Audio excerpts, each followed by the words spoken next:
Hébreux 11, de 1 à 3. Or la foi, c'est l'assurance des choses qu'on espère, la démonstration de celles qu'on ne voit pas. C'est à cause d'elle que les anciens ont reçu un bon témoignage. C'est par la foi que nous comprenons que le monde a été formé par la parole de Dieu, de sorte à ce qu'on voit ne provient pas de ce qui est visible. Prions. Seigneur notre Dieu, tu dis dans ta parole que toute parole est inspirée de Dieu et utile pour instruire, pour corriger et conduire dans la justice. Seigneur, nous te remercions pour ta parole, nous te remercions d'avoir inspiré cette parole, cette fondation sûre pour pouvoir connaître tout ton conseil, de connaître ce que tu as désiré nous révéler. Seigneur, nous nous satisfaisons de ce que tu as révélé, parce que toute chose concourt à notre bien. Ce que tu nous as révélé concourt à ton bien. Et Seigneur, nous voulons accepter aujourd'hui ton instruction. Nous voulons accepter aujourd'hui ta correction. Conduis-nous, Seigneur, dans la justice. Que nous soyons une assemblée qui obéit à ta parole. Au nom de Jésus. Amen. Nous allons reprendre une série de prédications textuelles. Je vais encore une fois revenir dans l'Épître aux Hébreux. À partir du chapitre 11, nous allons passer quelques semaines rien que dans le chapitre 11. Ceux d'entre vous, si vous regardez un petit peu plus loin, vous verrez qu'on parle beaucoup des personnages de l'Ancien Testament, donc il y aura pas mal d'allers-retours entre Hébreux 11 et l'Ancien Testament. J'espère qu'avec ça, on peut avoir une vision en altitude de ce que Dieu prévoit pour nous à partir de ce qui s'est passé dans l'histoire. Pour aujourd'hui, nous allons nous plonger dans l'introduction, c'est-à-dire les 3 premiers versets. Ce sont des versets, surtout le verset 1, que j'ai référencé très souvent. Et en le référençant, j'ai dû en parler quand même pas mal. Mais je n'avais pas encore basé une prédication dessus. C'est ce que je vais faire aujourd'hui. Ce sera l'occasion de répéter certaines choses, des enseignements primordiaux qu'on trouve dans ce texte. Mais avant ça, comme on est au chapitre 11, il y a bien 10 chapitres avant ça. Un petit survol de tout ce qu'on trouve dans ces 10 chapitres s'impose. L'Épître aux Hébreux, c'est un auteur qui n'est pas nommé, mais qui visiblement a été approuvé par les apôtres. Il écrit à des Juifs qui ont mis le pied dans la nouvelle voie de Christ, mais qui ont du mal à se défaire des règles, des rituels, de toutes ces pratiques du judaïsme. Il leur explique que ce que Jésus-Christ apporte est supérieur à tout ce qu'il y avait avant. Et donc toute cette première partie du livre, c'est un développement magistral de l'œuvre de Christ, l'œuvre de la croix. Il dit que Christ est supérieur aux anges, il dit qu'il est supérieur à Moïse et Josué, qu'il est supérieur aux grands prêtres qui servaient dans le temple. Et puis il explique que Jésus vient avec une nouvelle alliance qui est supérieure à l'ancienne. Et qu'il est en train d'accomplir une œuvre dans un temple, mais pas le temple de briques et de blocs, enfin de pierre qu'il y avait là-bas. Non, c'est un temple dans les lieux célestes. Et qu'il est arrivé dans ce temple, dans les lieux célestes, bien supérieur, avec un sacrifice bien supérieur à tous les autres. Et ce que tout cela implique, c'est qu'il faut persévérer.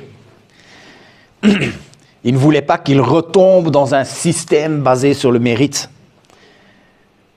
Parce que la seule chose qui sauve, c'est le sacrifice de Jésus-Christ, et il n'y a rien à y ajouter. Et puis il dit que c'est par la foi. Une chose dont on entend de plus en plus parler de nos jours, ce sont les compléments alimentaires. On voit ces publicités qui passent, et à les entendre, on ne peut pas s'en passer. Ça règle tous les problèmes de la vie, et que si on ne les a pas, la vie ne vaut rien. On voit la photo avant, et c'est toujours noir et blanc, et toujours quelque chose qui ne va pas. Et puis après, tout le monde il est beau, tout est gentil. Et ma réaction à moi était, l'humanité s'est très bien débrouillée sans complément alimentaire pendant des milliers d'années. Pourquoi est-ce que tout d'un coup on en a besoin? Mais je me suis rendu compte que ça n'avait rien de nouveau. J'ai fait quelques recherches. Les Égyptiens, ils prenaient du miel pour les troubles digestifs. Les Romains, ils prenaient des extraits d'avoine pour la santé des os. Les sociétés précolombiennes, les Aztèques, les Mayas, ils prenaient du curcuma pour réduire l'inflammation. Non, ça n'a rien de nouveau. Et j'imagine un peu une interaction similaire entre ceux qui venaient du judaïsme et les apôtres qui venaient annoncer la nouvelle voie de Jésus-Christ. C'est ça le mot qu'ils utilisent parfois, la voie de Jésus-Christ. Et j'imagine ceux qui étaient là depuis longtemps qui disaient, on s'est très bien débrouillé, pourquoi est-ce que tout d'un coup tout le monde se met à parler de foi? Et l'argumentation qui arrive maintenant, c'est, non, ça n'a rien de nouveau. La foi était là dès le début.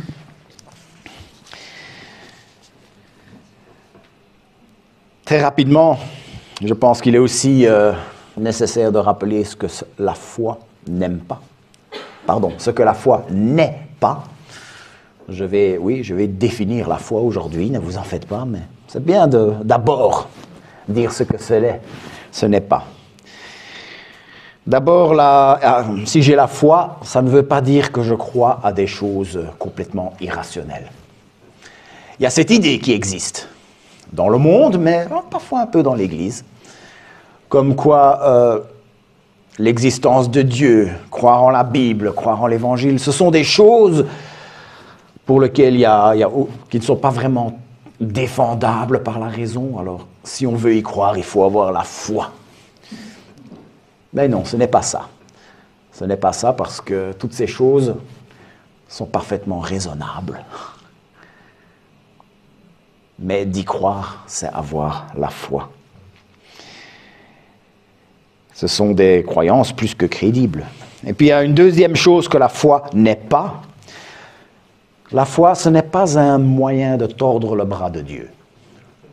De dire, j'ai la foi et je veux ça. Puisque j'ai la foi, Dieu va me le donner. D'ailleurs, Dieu est obligé de me le donner. Il y a cette idée-là qui existe aussi. Je veux une certaine somme sur mon compte en banque. Si j'ai la foi, Dieu va me le donner. J'ai envie d'être en parfaite santé. Si j'ai la foi, Dieu va me le donner. Et parfois, on peut même spiritualiser. Je veux avoir de l'impact dans mon ministère. Si j'ai la foi, Dieu va me le donner. Eh bien, nous allons voir que la foi, ce n'est pas se créer l'avenir que nous voulons. Non. La foi, c'est avoir confiance en Dieu, que lui va créer l'avenir que lui a promis. Ça c'est la définition de la foi. Je vais revenir dessus, mais c'est la définition de la foi avec laquelle on veut travailler. En ce qui concerne les 3 versets du jour, vous allez avoir ma structure du message. 3 versets, 3 points. Le premier, c'est une définition de la foi. Le deuxième verset, c'est ce que la foi a apporté aux anciens, donc aux patriarches, les personnages de l'Ancien Testament. Et puis le troisième verset, ce que la foi nous apporte à nous. La définition de la foi. Quand on utilise un mot, je crois qu'il est important de savoir ce qu'on entend par là.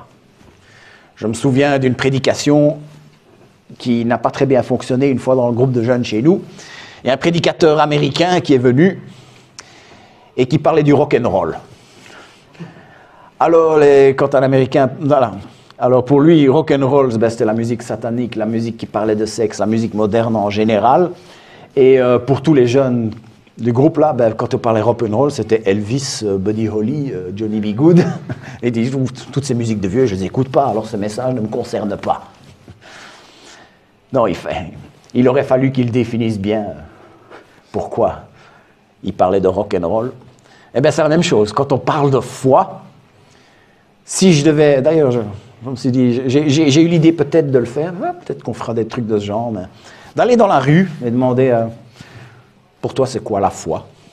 Peut-être poser la question à quelques-uns d'entre vous, pour vous, c'est quoi la foi? Et il y aurait différentes définitions. Certains vont dire que la foi, ben, c'est adhérer à une certaine croyance. Mais certains vont juste dire que la foi, c'est avoir confiance. Mais oui, il y a un peu de ça. Mais dans le chapitre 11, l'auteur va utiliser le mot foi 25 fois. Et je crois que c'est plutôt important de savoir ce de quoi il est en train de parler, avant qu'on va essayer de comprendre tout ce chapitre. Et puis il nous y aide parce qu'il nous donne une explication très simple de ce qu'il entend par foi. C'est le verset 1. La foi, c'est la ferme assurance des choses qu'on espère, la démonstration de celles qu'on ne voit pas. La foi, c'est avoir confiance en l'invisible. La foi, c'est d'avoir confiance en quelque chose qui n'est pas vécu. C'est avoir confiance en quelque chose qu'on ne peut pas montrer forcément. Il y a cet avenir que Dieu a promis. Il y a l'enlèvement complet de nos fautes. Il y a notre acceptation dans la présence de Dieu. Notre héritage qui est la vie éternelle. Personne n'est revenu d'entre les morts pour dire « Oui, oui, oui, vous verrez, Dieu s'est occupé de tout. Oui, vous verrez, c'est magnifique là-bas. » Personne n'est revenu pour nous le dire. Mais nous croyons que Dieu le fera. Voilà la définition de la foi dans ce chapitre. Nous y croyons avec une ferme assurance. Et il est possible d'y croire avec une ferme assurance. Et d'ailleurs, cette ferme assurance va avoir un effet sur nos vies. Va avoir un effet sur notre manière de vivre notre vie. Le fait que nous avons cette ferme assurance des choses à venir doit pouvoir nous donner un autre regard sur la vie. Quand on rencontre des difficultés matérielles, ça change quand on a une ferme assurance des choses que Dieu a promis. Quand on a des problèmes de santé, ça change quand on a une ferme assurance dans les choses que Dieu a promis. Quand on a des difficultés professionnelles, ça change quand nous avons une ferme assurance en ce que Dieu a promis. Et puis on doit aussi pouvoir laisser cette ferme assurance jouer sur les choix que nous faisons tous les jours. Je ne dis pas que ceux qui n'ont pas la foi, je ne dis pas que les non-chrétiens n'ont aucune moralité. Non, certainement pas. Il y a des gens qui ne croient pas en Dieu, mais qui vivent des vies très très intègres. Mais ce que je dis, c'est que quelqu'un qui ne croit pas en Dieu ne va pas pouvoir justifier pourquoi il a une certaine moralité. Nous, si nous avons une moralité, que je l'admets parfois, imparfaite, nous pouvons dire pourquoi nous l'avons, nous pouvons la justifier. Nous le disons parce que nous savons que Dieu l'a ordonné, que Dieu a prévu les choses. Notre foi, notre ferme assurance dans les promesses de Dieu est une chose bien réelle. D'ailleurs, il y a cette idée de substance. C'est que ça devient quelque chose de tangible quand on a la foi. Et c'est là que nous nous trouvons parfois en porte-à-faux vis-à-vis du monde. Les choses que nous espérons, quand elles sont notre ligne de mire, et que nous avançons avec les yeux sur ce que Dieu a promis, les yeux fixés sur les promesses, eh bien nous allons nous retrouver à bousculer avec certaines personnes qui ont un autre point de mire. Nous pouvons nous retrouver à marcher à contre-courant. Et c'est comme ça que nous pouvons nous ouvrir à la moquerie, à l'incompréhension, et peut-être un jour à la persécution. Et dans certaines régions, c'est déjà le cas. Voilà la définition de la foi. Ensuite, et ça va être tout le développement de son chapitre 11, et ça va être notre développement ici pendant quelques dimanches. Ce que la foi a apporté aux anciens. Voilà ce que dit le verset 2. C'est à cause d'elle, de la foi, que les anciens ont reçu un témoignage favorable. Alors, je le rappelle, l'auteur est en train de s'adresser à des juifs, des gens qui sont coincés un peu dans leur ancienne vision de la relation avec Dieu. D'ailleurs, on peut lire le chapitre précédent, on est en fait en plein milieu d'un avertissement ici. Dieu vient d'avertir les gens qui risquaient de retourner dans un système de mérite, un système de salut par le mérite, alors que le salut, c'est par la grâce, au moyen de la foi. Et il y a certaines personnes qui courent un risque réel de revenir en arrière, et il dit « Nous ne faisons pas partie de ceux qui reviennent en arrière pour leur perte. » Oui, c'était une question de vie ou de mort. S'éloigner de notre salut par la foi et de retourner dans un système par le mérite, c'est pour la perte et la destruction. La compréhension de la foi et de la vie par la foi était quelque chose que les lecteurs de cette lettre avaient désespérément besoin d'entendre. Et si l'Esprit a voulu qu'elle se retrouve dans notre Bible aujourd'hui, c'est parce que c'est quelque chose que nous devons certainement pas oublier.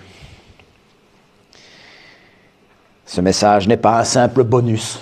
C'est peut-être pas un petit truc qui fait du bien qu'on met à la fin pour ceux qui veulent être des chrétiens plus, avec le package premium. Non, c'est quelque chose de très important.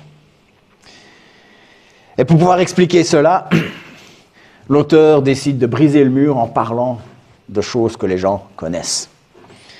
Il parle des personnages de l'Ancien Testament. Il parle de ceux du début, Abel, Enoch, Noé. Il parle du temps des patriarches, Abraham, Isaac, Jacob, Sarah.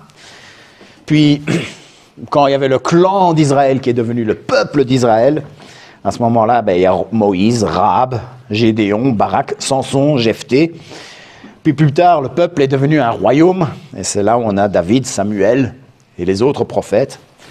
C'est tous des gens qui avaient eu la foi. Et on va regarder d'un peu plus près toutes ces personnes que le chapitre 11 mentionne. Mais pour aujourd'hui, il faut quand même que je fasse un petit survol. Le verset que je viens de lire, c'est l'introduction à cette liste. Et puis plus loin, au verset 39, on a la conclusion à cette liste. Tous ceux-là, bien qu'ayant reçu un bon témoignage grâce à leur foi, n'ont pas obtenu ce qui leur était promis, car Dieu avait en vue quelque chose de meilleur pour nous. Ainsi, il ne devait pas parvenir sans nous à la perfection. Tous ces personnages de l'Ancien Testament, Abel, Enoch, Noé, Abraham, Moïse, etc., ils ont été approuvés de Dieu. Dieu a dit, oui, bien. Mais ils ne l'ont pas été par leur respect de la loi. Pour la plupart, ils ont même vécu, il y en a quand même pas mal qui ont vécu avant même que la loi avait été donnée. Ils n'ont pas été par leur pratique des rituels. Certains d'entre eux sont nés, qui sont morts avant que le tabernacle ait été construit. Mais ils l'ont eu parce qu'ils ont eu une foi. Ils n'avaient pas la foi en Jésus puisque Jésus n'était pas encore venu. Mais pourtant, ils avaient une foi qui était parfaitement valable aux yeux de Dieu. Ils avaient foi que Dieu allait apporter une réconciliation. Ils ne savaient pas encore que ça se passerait par Jésus et par la croix, mais ils avaient confiance en cet avenir que Dieu avait promis. Et d'ailleurs, quand on y pense, les promesses de Dieu, c'est tout ce qu'ils avaient. Nous, on a la parole écrite, on a l'incarnation, on a Jésus venu sur terre. Eux, ils n'avaient que les promesses de Dieu pour un Messie. Ils n'avaient que les promesses de Dieu pour un royaume à venir. Et pourtant, pour eux, c'était suffisant. Pour eux, c'était suffisamment fiable pour qu'ils se mettent à bâtir leur vie dessus. Ils avaient une ferme assurance pour quelque chose qui devait encore venir. Quelque chose que d'ailleurs, ils n'ont même pas vu de leur vivant. Mais ils ont été considérés par Dieu comme nobles. Ils étaient considérés par les Juifs comme nobles. Et il faut se poser la question, qu'est-ce qui a fait que les gens les ont considérés comme nobles? Juste regarder quelques exemples. On va creuser un petit peu plus, mais Abel, par exemple, lui, il a été approuvé, mais Caïn n'a pas été approuvé. Abel avait la foi. Il n'avait pas la foi en Jésus, puisque Jésus n'était pas encore venu. Pourtant, il avait une foi parfaitement valable. Il savait qu'il y avait un chemin vers la bénédiction de Dieu. Et il a agi en conséquence. C'est sa foi qui lui a poussé à faire ce que Dieu demandait de lui. Enoch, tout ce qu'on sait de lui, c'est qu'il marchait avec Dieu, et puis il ne l'était pas parce que Dieu l'avait enlevé. Il marchait avec Dieu, il avait la foi. Sa marche avec Dieu était telle que ça a été enregistré pour la postérité. D'ailleurs, Dieu l'a même fait sauter l'étape de la mort. Il l'a juste enlevé. Tellement il avait été approuvé de Dieu. Noé, lui, il a eu la foi, il a passé un siècle à construire un bateau. Qui fait ça? Si on n'a pas la foi. Il avait une telle foi en Dieu que si les gens se disaient « Mais qu'est-ce que tu fais là dans ton jardin? C'est quoi ce grand bazar que tu construis ?» Pendant 100 ans. Et ça ne l'a pas arrêté parce qu'il avait la foi. Il a été approuvé de Dieu. Abraham, lui, il était plutôt riche là où il était. Et il a quitté le confort de sa patrie pour un pays promis par Dieu. Moïse, il était paisible dans les tentes de Midian. Il était bien loin l'Égypte, c'était devenu un endroit dangereux pour lui. Et il était loin de l'Égypte. Mais il avait la foi. Et grâce à la foi, il est retourné vers ce danger. Parce qu'il avait la foi. Et puis on pourrait continuer la liste. On pourrait ajouter Hébreux 11b et rajouter d'autres personnes qui ont vécu par la foi. Je ne vais pas le faire, parce qu'on ne va quand même pas rajouter à la Bible. Non, mais on peut mentionner certaines personnes qui ont vécu par la foi. Et même après Jésus. Prenons par exemple Étienne. Je vais juste vous lire le passage qui parle des derniers moments d'Étienne. Je crois que c'est en Acte 6, à partir du verset 54. En entendant ces paroles, ils avaient le cœur plein de rage, ils grinçaient des dents contre lui. Mais Étienne, rempli du Saint-Esprit, fixa les regards vers le ciel et vit la gloire de Dieu et Jésus debout à la droite de Dieu. Il a dit, je vois le ciel ouvert et le Fils de l'homme debout à la droite de Dieu. Ils poussèrent alors de grands cris. En se bouchant les oreilles, se précipitèrent tous ensemble sur lui. Le traînèrent à l'extérieur de la ville et se mirent à le lapider. Les témoins avaient déposé leurs vêtements aux pieds d'un jeune homme appelé Saul. Ils jetaient des pierres à Étienne qui priait et disait « Seigneur Jésus, accueille mon esprit ». Puis il se mit à genoux et s'écria d'une voix forte « Seigneur, ne les charge pas de ce péché ». Après cela, il s'endormit. Pour éviter les pierres, Étienne, il n'avait qu'une seule chose à faire. Il dit, ok, ça va, je me tais. S'il avait fait ça, il n'y aurait pas eu de lapidation. Mais il avait cette espérance dans les promesses de Dieu. Et il a été jusqu'au bout grâce à ça. Dieu lui avait... Son espérance était telle dans cet avenir glorieux auprès de lui que la menace des pierres n'allait pas l'arrêter. Étienne avait la foi. D'ailleurs, dans ces derniers instants, il a eu la confirmation de sa foi. Dieu a ouvert les cieux et lui a montré Jésus auprès du Père. Dieu lui a permis de voir le ciel ouvert, le Fils de l'homme debout à la droite de Dieu. Et le fait que des gens l'ont entendu dire ça, le fait que des gens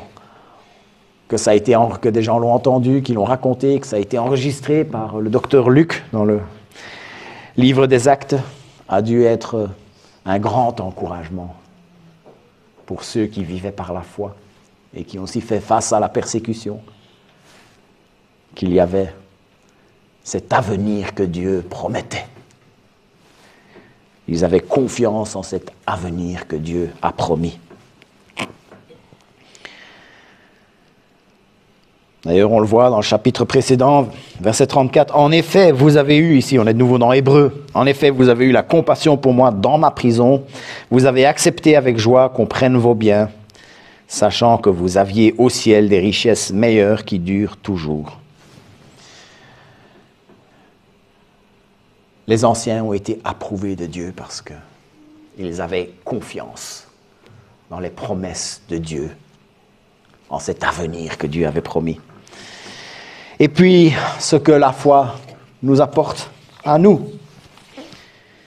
Le verset 3, « Par la foi, nous comprenons que l'univers a été formé par la parole de Dieu, de sorte que le monde visible n'a pas été fait à partir de choses visibles. »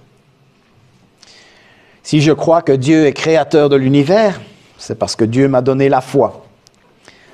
J'ai foi que ce qu'il a dit dans sa parole est la vérité. Et par sa parole, l'univers a été formé. Il a parlé et l'univers a existé. Et nous vivons maintenant dans cet univers. Nous voyons cet univers. Nous sommes dedans. Nous vivons dedans. Et nous savons que Dieu a fait exister tout cela par sa parole. Et la foi, c'est de savoir que il va faire exister un autre monde par sa parole. Puisqu'il a fait exister celui dans lequel nous sommes, nous savons qu'il fait exister celui qu'il nous promet. Et nous avons cette confiance en lui, que par sa parole, il y aura cet avenir qu'il nous promet. Je m'intéresse à la science. Je regarde encore beaucoup des documentaires de temps en temps. Et j'écoute des podcasts. Et nous, les chrétiens, on se fait accuser, dit, oh, vous jetez toute la science à la poubelle, vous croyez en des fables, vous croyez en des fantaisies, vous niez la science puisque vous existez, vous attribuez l'existence de l'univers à Dieu. Puis il y en a qui disent la science explique tout, on n'a plus besoin de Dieu. Il y en a d'autres qui disent non, la science n'explique pas tout, mais un jour elle expliquera tout. Ça viendra, on n'aura plus besoin de Dieu. Alors pourquoi vous occuper de lui maintenant? Mais au plus que la science avance, c'est autre chose qu'on voit. Au plus qu'on découvre des choses sur notre univers, sur l'infiniment grand, sur l'infiniment petit, au plus on découvre à quel point l'équilibre est fin. Au plus on découvre à quel point il est complexe. Au plus on découvre que c'est juste pas possible que ce soit le fruit du hasard. Avoir la foi en un Dieu qui tient toutes choses entre ses mains est beaucoup plus plausible. Je sais que, je ne dis pas souvent des choses, je ne me mouille pas pour l'avenir, mais de temps en temps je peux le faire. Et pour ça, je peux le faire.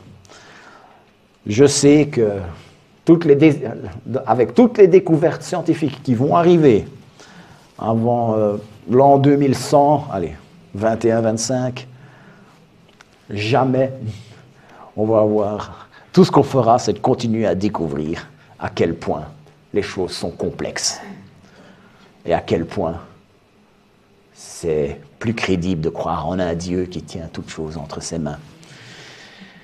Voilà. Si c'est pas le cas, ben, je vous paye un kebab. Je pourrais parier bien plus, parce que je suis plutôt sûr de moi là.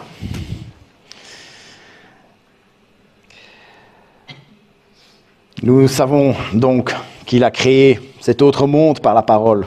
Il y a un monde qui nous attend. La ferme assurance des choses espérées.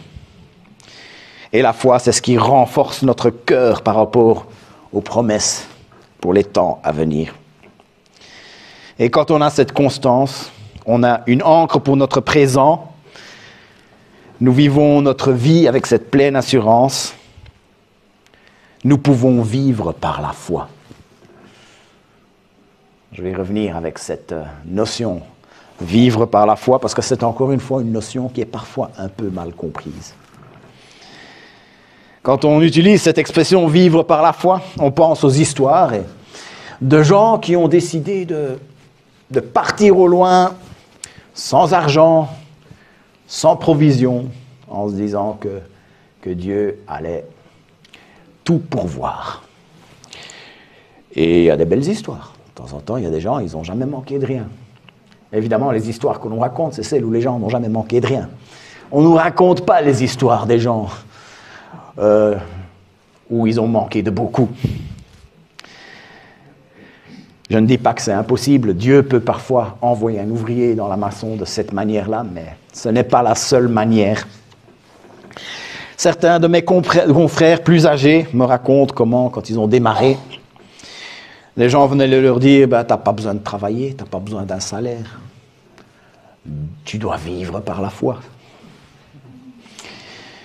Et malheureusement, on m'a raconté que ces gens manquaient de beaucoup. D'ailleurs, le terme exact qu'ils ont utilisé, c'est « ils crevaient la misère ». Mes parents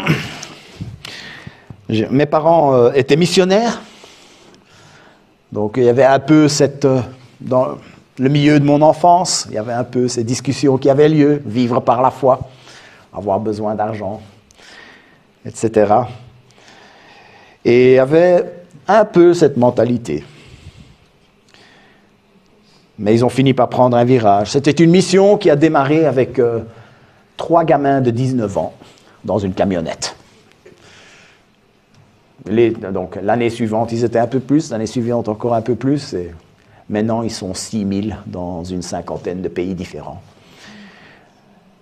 Mais moi j'ai grandi dans cette mission, donc ça a commencé en 1950, c'était quelle année? 1957, donc c'était il y a un bon bout de temps. Et quand j'étais petit, j'ai vu un petit virage où on allait de vivre par la foi à dire il faut quand même penser à son plan pension et à pouvoir pourvoir aux besoins, surtout de sa famille, etc. Et ils ont commencé à réfléchir à tout ça petit à petit. Parce que l'idée, c'est on fonce et on fait confiance au Seigneur. Ça a fonctionné un peu, ça a fonctionné par moments, mais ils ne pouvaient pas faire ça constamment.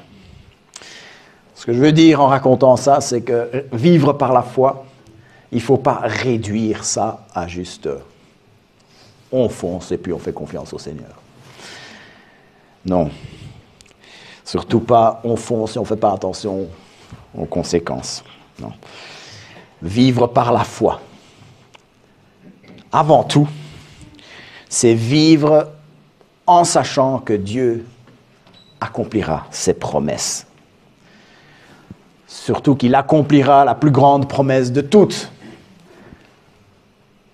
celui de nous couvrir de sa justice et de nous accepter dans sa sainteté et de nous faire entrer dans ce monde meilleur qu'il nous a promis. Voilà ce que c'est vivre par la foi, c'est vivre en ayant confiance en toutes ces choses. La vie de quelqu'un qui tient compte de ça et la vie de quelqu'un qui ne tiendra pas compte de ces choses sera radicalement différente. Pour conclure, conclusion, 3 déclarations. Premièrement, ayons la foi, c'est par elle que nous sommes approuvés de Dieu. Vous voulez être noble aux yeux de Dieu? Ayez la foi, ayez confiance en ce que Dieu promet pour l'avenir. Si Dieu a approuvé tous ces héros dont nous allons parler dans les semaines à venir, c'est parce qu'ils avaient la foi. Si nous voulons être approuvés de Dieu, ayons foi en lui. La vraie noblesse ne va pas arriver par nos actes, par nos sacrifices, par nos réussites. Non, la vraie noblesse va arriver en ayant confiance en l'avenir que Dieu nous promet. Être approuvé de Dieu vaut mieux que tout l'argent du monde. En fin de compte, Proverbe 15, 16, mieux vaut peu avec la crainte de Dieu qu'un grand trésor avec le trouble. Deuxièmement, ayons la foi. C'est par elle que nous tiendrons dans l'adversité. Plusieurs d'entre nous avons à cœur les chrétiens persécutés. Et si ces chrétiens persécutés sont encore là aujourd'hui, c'est parce qu'ils ont plus confiance dans les promesses de Dieu pour l'avenir que ce que leurs persécuteurs leur promettent s'ils lâchent prise.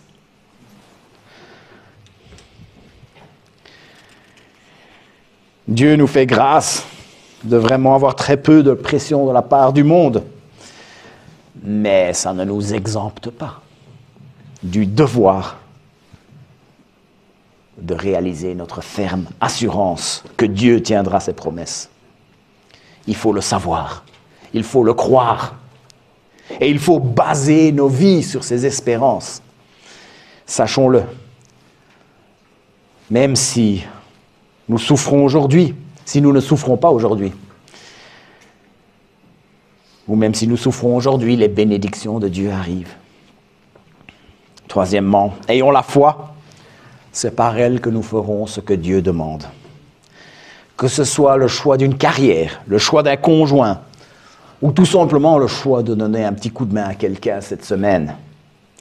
Si on pense que nous croyons que ce que Dieu fera, ça va changer la donne. Il y a une voie pour la bénédiction de Dieu et c'est en ayant la foi que nous avons pouvoir prendre ce choix. Vivre par la foi. Vivre en sachant que ce que Dieu a promis, il le fera.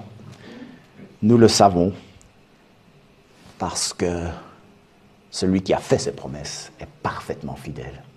Parce que celui qui a fait ses promesses est parfaitement juste. Prions. Seigneur notre Dieu, renforce notre foi. Seigneur notre Dieu, donne-nous la foi. Nous voulons cette foi d'une graine de moutarde, cette foi qui déplace les montagnes comme tu parles, mais surtout cette foi que tu vas accomplir ta volonté. Tu ne déplaces pas les montagnes parce que ce n'est pas ta volonté qu'elles se déplacent. Mais Seigneur, nous avons cette foi que tu nous as promis le pardon. Tu nous as promis de nous accepter. Tu nous as promis ce monde meilleur qui arrive. Seigneur, nous y croyons. Seigneur, nous avons confiance en toi. Aide-nous à pouvoir construire nos vies jour après jour sur la ferme assurance des choses à venir, sur la démonstration des choses invisibles. Oui, Seigneur, nous voulons vivre par la foi. Au nom de Jésus. Amen.